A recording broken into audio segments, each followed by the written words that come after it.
Hello everyone, आज हम लोग क्लास 12th का चैप्टर नंबर 4 डिटरमिनेंट की एक्सरसाइज 4.2 का इंट्रोडक्शन पार्ट करेंगे। ठीक है। इसके इंट्रोडक्शन पार्ट में हम क्या स्टडी करेंगे स्टूडेंट, कि जो आपके डिटरमिनेंट है उसकी कुछ प्रॉपर्टीज हैं। प्रॉपर्टीज भी कितनी है, 5 प्रॉपर्टी है, जिसको आप क्या है with the help of these property you can solve your question very easily. ठीक है, विदाउट एक्सपेंडिंग द डिटरमिनेंट। ठीक, इसमें क्या है कि हम इन प्रॉपर्टीज का यूज करके हम अपनी जो डिटरमिनेंट है उसको एक्सपेंड किए बिना हम अपना क्वेश्चन को है बहुत ही इजीली सोल्व कर सकते हैं। ठीक है, तो 5 प्रॉपर्टीज है। 5 प्रॉपर्टीज का क्या क्या यूज है वो हम यहाँ पे चेक कर लेते हैं। ठीक है स्टूडेंट।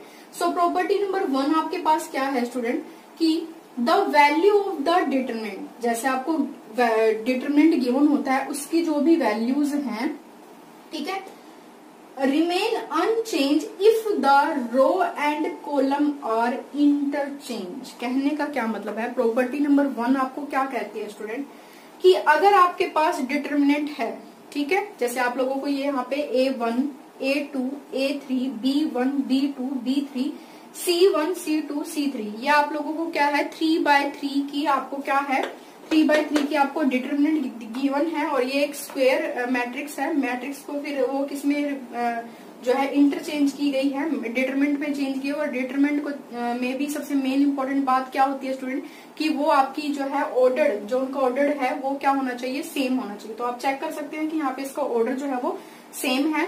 सो देन उसके बाद आप चेक कीजिए स्टूडेंट, इसने क्या कहा है कि if row and column are interchange, कि अगर इसके रो को कॉलम में चेंज कर दिया जाए, मतलब जैसे आप ये कहते हैं ना कि ट्रांसपोज ऑफ अ मैट्रिक्स, ठीक है, उसका ट्रांसपोज कर दिया जाए।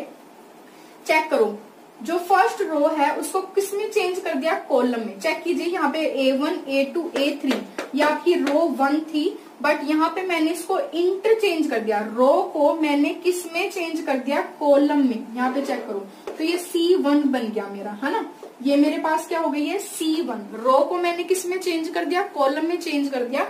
सेम एज टी यहाँ पे मैंने जो R2 थी, ठीक है, ये रो 2 थी, इसको भी मैंने किस में चेंज कर दिया, C2 में। मतलब आपने रो को किस में चेंज कर दिया, कॉलम में चेंज कर दिया। ठीक है, लेकिन उसके बाद भी अगर आप इसको चेंज करते हैं, ठीक है, चेंज करते हैं और वो रिमेन अनचेंज, उनका आंसर जो है वो सेम आए, तो वो प्रॉपर्टी नंबर क्या होगी आपकी स्टूडेंट, 1 होगी। देन आपके पास क्या है डेल 1, जो आपका डेल्टा है, मतलब आपके पास क्या कहना चाहिए कि डिटरमिनेंट ऑफ ए और डिटरमिनेंट ऑफ आपके पास क्या है A1, वो आपके पास क्या हो जाएगा, सेम हो जाएगा। कैसे, फॉर एग्जाम्पल हमने यहाँ पे क्वेश्चन लिया हुआ है कि अगर हमारे पास, देखो जैसे हमारे पास डिटरमिनेंट होता है उसको हम जैसे सिंपल एक्सपैंड करते हैं रो 1 के अकॉर्डिंग, पहले हम इसको उस तरह से एक्सपैंड करेंगे, फिर हम क्या करेंगे, इसकी सारी रोज को किसमें चेंज कर देंगे, कॉलम में चेंज कर देंगे। फिर हम यहाँ उसको दोबारा से क्या है डिटरमिनेंट सोल्व करके दिखाएंगे। अगर उसकी भी वैल्यू सेम आती है तो प्रॉपर्टी 1 जो है वो हमारी क्या हो जाएगी, सेटिस्फाई हो जाएगी। तो प्रॉपर्टी नंबर 1 फिर हम अपने क्वेश्चन में डायरेक्टली यूज कर सकते हैं। ठीक है, सो देखो स्टूडेंट, हम यहाँ पर क्या करते हैं, expanding alone first row.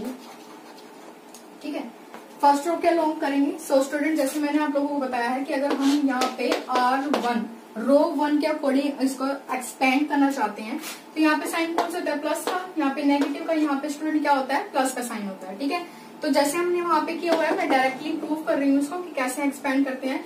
First row first column, element यहाँ पे क्या होता है स्टूडेंट, 2 होता है, और जो भी आपके डिटरमिनेंट के एलिमेंट रहेंगे फर्स्ट रो फर्स्ट कॉलम के अकॉर्डिंग क्या आएगा आपका डिटरमिनेंट, 0, 4, 5 और -7 हो जाएगा। ठीक है, फिर फर्स्ट रो सेकंड कॉलम, इसका एलिमेंट क्या आएगा स्टूडेंट, देखो पहले तो आपके पास कितना आएगा, नेगेटिव का साइन आएगा, फिर नेगेटिव का साइन आएगा, फिर जो एलिमेंट है वो आएगा, एलिमेंट कितना है, -3, फिर आपके पास डिटरमिनेंट आएगी। देखो फर्स्ट रो सेकंड कॉलम है, तो आपके पास क्या एलिमेंट आएंगे जो डिटरमिनेंट के, 6, 4, 1, 7, 6, 4, 1, -7। ठीक, then plus first row third column क्या आएगा आपके पास, 5 आ जाएगा, कितने रह गए, 6, 0, 1, 5। ठीक है, ये आ गया। इसको एक्सपेंड, इसको सोल्व करते हैं, 2 आ जाएगा हमारे पास, इसको इससे करेंगे तो 0 आ जाएगा, -20 आ जाएगा, माइनस माइनस प्लस हो जाएगा। ठीक है, तो कितना आ जाएगा, इसको इससे मल्टीप्लाई करेंगे तो हमारे पास कितना हो जाएगा, 24 आ जाएगा, और ये कितना आ जाएगा -4 आ जाएगा, फिर प्लस आ जाएगा और आपके पास कितना हो जाएगा, इसको इससे करेंगे तो 30 आ जाएगा और इसका हमारे पास कितना आ जाएगा 0 आ जाएगा। ठीक है, यहाँ से फिर 2 को 0 से मल्टीप्लाई करेंगे तो 0 आ जाएगा, इसको करेंगे तो इसके पास कितना आ जाएगा 40 आ जाएगा। ठीक है, फिर इसके बाद हमने यहाँ पर प्लस रखा, इसको इससे करते हैं माइनस माइनस प्लस हो जाएगा, कितना आ जाएगा 20। एक मिनट,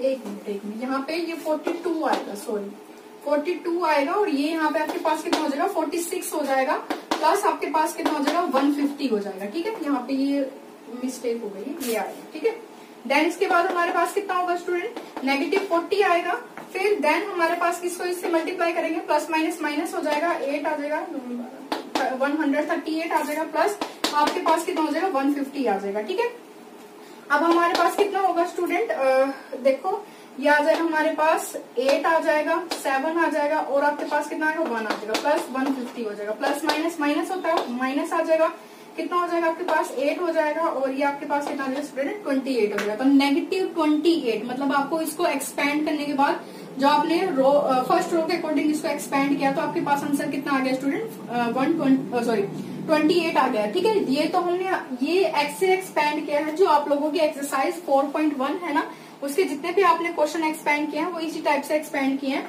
अब आपकी जो प्रॉपर्टी है वो क्या कहती है कि अगर आप इसको if row and column are interchange, अगर हम रो को कॉलम में चेंज कर दें, ठीक है, तो वो क्या कहता है रिमेन अनचेंज। रिमेन अनचेंज का मतलब क्या है कि उनका जो आंसर है वो चेंज नहीं होगा, सेम वैल्यू देगा आपको। ठीक है, तो इसको हम करके देखते हैं। अगर हमारे पास देखो, अगर यहाँ पे क्या कह रहा था कि अगर del 1 मतलब जो आपको इस टाइप से आपके पास क्या है रो वाली टर्म थी, उसको हमने यहाँ पे कॉलम में चेंज किया, अगर उनका आंसर सेम आता है तो दैट मीन प्रॉपर्टी 1 जो है वो फुलफिल हो जाएगी। तो हमने एक पार्ट तो कर लिया del वाला, ठीक है, हमने del 1 निकाल के दिखाना है। अगर उसका भी आंसर सेम आ गया तो हम कह सकते हैं कि जो प्रॉपर्टी नंबर 1 है वो हमारी क्या हो जाएगी, फुलफिल हो जाएगी। ठीक है स्टूडेंट, सो इसको हम करते हैं। चलो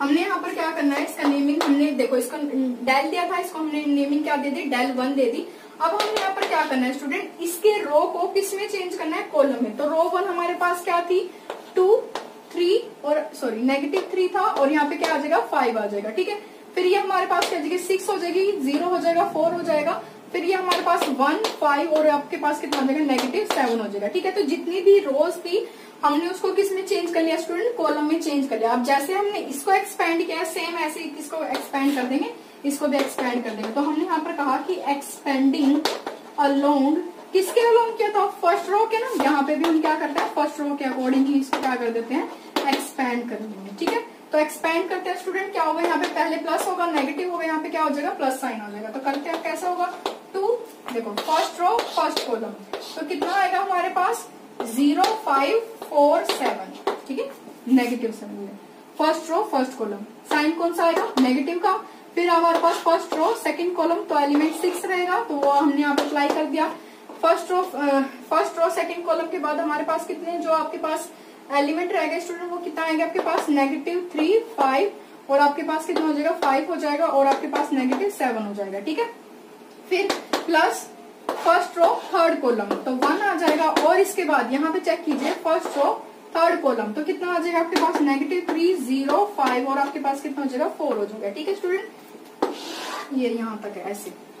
फिर इसके बाद हम इसको सोल्व करेंगे तो 2 आ जाएगा, फिर यहाँ से देखो इसको करेंगे तो 0 आ जाएगा, -20 आ जाएगा, -6 आ जाएगा, यहाँ पे इसको देखो कितना आ जाएगा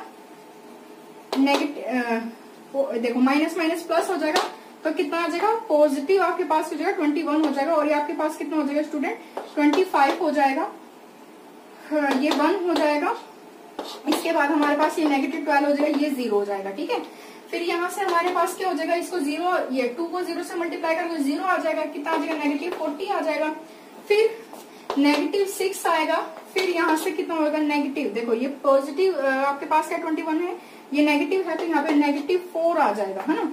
फिर ये आपका -12 आ जाएगा, 1 को -12 से मल्टीप्लाई करोगे तो कितना आंसर आ जाएगा -12 आ जाएगा। ठीक है, फिर -40 फिर यहाँ पे देखो, इसको हमने यहाँ पर क्या करना है, प्लस माइनस माइनस क्या हो जाएगा स्टूडेंट, प्लस हो जाएगा आपके पास। तो कितना हो जाएगा 24 हो जाएगा। फिर माइनस आपके पास कितना हो जाएगा स्टूडेंट 12 हो जाएगा। ठीक है, माइनस माइनस क्या हो जाएंगे, ये वाला माइनस, ये माइनस क्या हो जाएगा प्लस हो जाएगा। तो यहाँ पे 2 आ जाएगा, यहाँ पे 5 आ जाएगा, ये नेगेटिव का हो जाएगा, ये आपके पास 24 हो जाएगा। इसको सोल्व करो, इससे 1 कैरी लोगे तो 12 आ जाएगा, 12 में से 4 गया तो 8 आ जाएगा। यहाँ पे 4 है, 4 में से 2 गए तो 2 आ जाएगा। और दोनों में से बिगर कौन सा है आपके पास, -52 बड़ा था तो नेगेटिव का साइन आ गया। अब यहाँ पे चेक कीजिए आप स्टूडेंट कि जो आप लोगों ने डेल निकाला था उसकी भी वैल्यू आपके पास कितनी आई है, -28 आई है। और यहाँ पे चेक कीजिए आप, जो डेल 1 आप लोगों ने रो को किस में इंटरचेंज कर दिया, कॉलम में इंटरचेंज कर दिया, आपने दोबारा से इसको एक्सपेंड किया तो आपके पास डेल 1 की जो वैल्यू है वो भी आपके पास कितनी आ गई स्टूडेंट, -28 आ गई है। तो आप क्या कह सकते हो, आप यहाँ से कह सकते हैं कि हेंस डेल इक्वल है किसके, डेल 1 के। और जो कि आप लोगों की जो प्रॉपर्टी 1 है जो आपकी, ठीक है, वो उसको क्या करता है, सेटिस्फाई करता है। ठीक है स्टूडेंट, ये आप लोगों की प्रॉपर्टी नंबर 1 है। प्रॉपर्टी नंबर 2 हम डिस्कस करेंगे कि प्रॉपर्टी नंबर 2 है। जैसे हम लोग प्रॉपर्टी नंबर 1 की है, प्रॉपर्टी नंबर 2 आप लोगों की क्या कहती है कि इफ एनी 2 रो और कॉलम, ठीक है।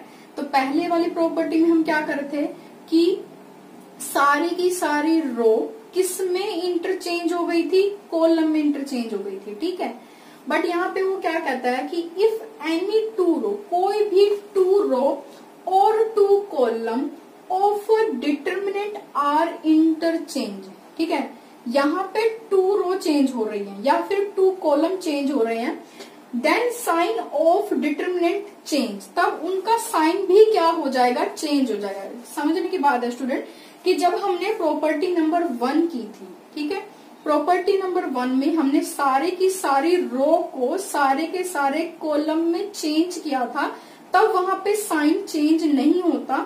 ठीक है, जो आपका जो डेल का आंसर आएगा वही हमारा डेल 1 का आंसर आया था। ठीक है, वहां पे साइन का कोई भी इंटरचेंज नहीं मिला आप लोगों को। लेकिन प्रॉपर्टी नंबर 2 क्या कहती है कि अगर आप कोई भी 2 रो को किसी, मतलब 2 रो को इंटरचेंज करोगे, ठीक है, तो आपका साइन भी क्या हो जाएगा, चेंज हो जाएगा। ठीक है, तो जैसे हम यहाँ पे पहले चेक कर लेते हैं। देखो कहने का क्या मतलब है, जैसे आपको ये डिटर्मिनेंट है, ये हमारी रो 1 है, ठीक है, ये हमारी रो 2 है, ये हमारी क्या है स्टूडेंट, रो 3 है।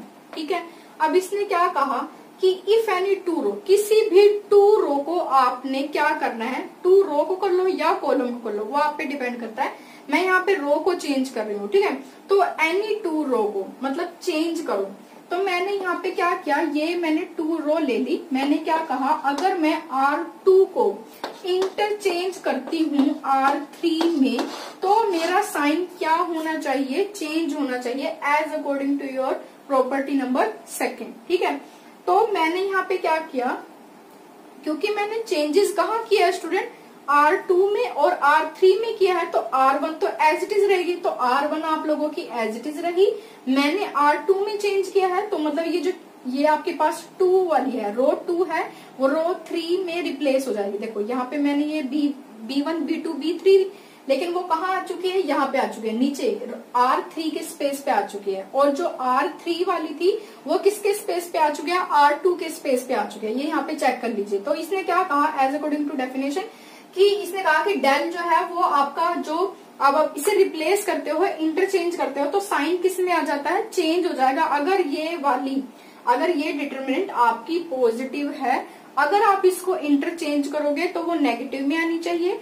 और अगर ये वाली, ठीक है, अगर ये वाली जो डिटर्मिनेंट है, अगर इसका आंसर नेगेटिव में है, तो इस वाली डिटर्मिनेंट का आंसर किस में आना चाहिए, आपका पॉजिटिव में आना चाहिए। ठीक है, तो हमने इससे जो आपकी प्रॉपर्टी नंबर 1 की है, उसमें हमने ये एग्जांपल किया था अभी, कि हमारे पास ये वाला एग्जांपल था। ठीक है, मैंने इसको हमने क्या किया था, एक्सपेंड किया था। एक्सपेंड करने के बाद हमारा आंसर जो था वो -28 आया था। हमने सोल्व किया था ना, तो -28 आया था हमारे पास। तो अब वो क्या कहता है कि इंटरचेंजिंग द रो 2 and 3। ठीक है, मैंने क्या किया, रो 2 को रो 3 के साथ क्या कर दिया, इंटरचेंज कर दिया। मतलब रो 2 जो है वो मेरे रो 3 के स्पेस पे आ जाएगी, और रो 3 जो है वो किसके स्पेस पे चली जाएगी, रो 2 के स्पेस पे चली जाएगी, ठीक है। तो वो यहाँ पे इंटरचेंज होने के बाद इस टाइप से आपको दिखेगी, ये नीचे आ चुके, ये इसके अपर साइड चली जाएगी, ठीक है। ये आ गई। जैसे हम लोगों ने अभी से प्रीवियस पार्ट में जो है वो हमने यहाँ पर क्या किया था कि इसको एक्सपैंड किया था ना, तो सेम एज इट इज मैंने इसको दोबारा से रो 1 के अकॉर्डिंग इसको मैंने क्या कर दिया स्टूडेंट, एक्सपैंड कर दिया, ठीक है। एक्सपैंड करने के बाद जैसे हम यहाँ पर करते हैं कि फर्स्ट रो फर्स्ट कॉलम, ठीक है, first row second column, first row third column, उसके अकॉर्डिंग एक्सपैंड करने के बाद जब आप इसको सोल्व करते हो तो आपका आंसर स्टूडेंट आप यहाँ पे चेक कीजिए, आपको पॉजिटिव 28 मिलेगा, ठीक है। यहाँ पे जो डेल का आंसर है वो नेगेटिव 28 है, और जो आपने अभी इसको इंटरचेंज करने के बाद जो डेल 1 आपने न्यू आपने जो है डिटरमिनेंट को सोल्व किया है उसका आंसर जो है वो पॉजिटिव 28 है। तो आप ये कह सकते हैं कि जब भी आप लोग किसी भी एनी टू रो को इंटरचेंज करोगे तो आपका जो आंसर है उसमें आपको डिटरमिनेंट को सोल्व करोगे तो आपको साइन में क्या मिलेगा, चेंज मिलेगा, ठीक है स्टूडेंट। आई होप कि आप लोगों को ये 2 प्रॉपर्टीज क्लियर हुई होंगी। ये प्रॉपर्टीज बहुत ही इंपॉर्टेंट है स्टूडेंट। अगर आपको प्रॉपर्टी की नॉलेज होगी तो आपको अपने क्वेश्चन को जो आप लोगों के जब एक्सरसाइज 4.2 स्टार्ट होगी तो आपको इजी होगा, आपको आप क्वेश्चन को देखोगे और आपको प्रॉपर्टी समझ आ जाएगी, ठीक है। तो ये प्रॉपर्टीज हैं, आज हमने 2 प्रॉपर्टीज की हैं, देन नेक्स्ट हम जो है रिमेनिंग जो 3 प्रॉपर्टीज है वो करेंगे, ठीक है। सो आप लोग इसको अच्छे से वेरीफाई कीजिए, आप अपनी तरफ से कोई एग्जांपल लीजिए, ठीक है, आप उसको सोल्व करने की कोशिश कीजिए। अगर आपका आंसर सेम आता है दैट मीन आप लोगों की प्रॉपर्टी, आप कुछ बहुत हद तक आप अपनी प्रॉपर्टीज को सेटिस्फाई कर पा रहे हो, ठीक है।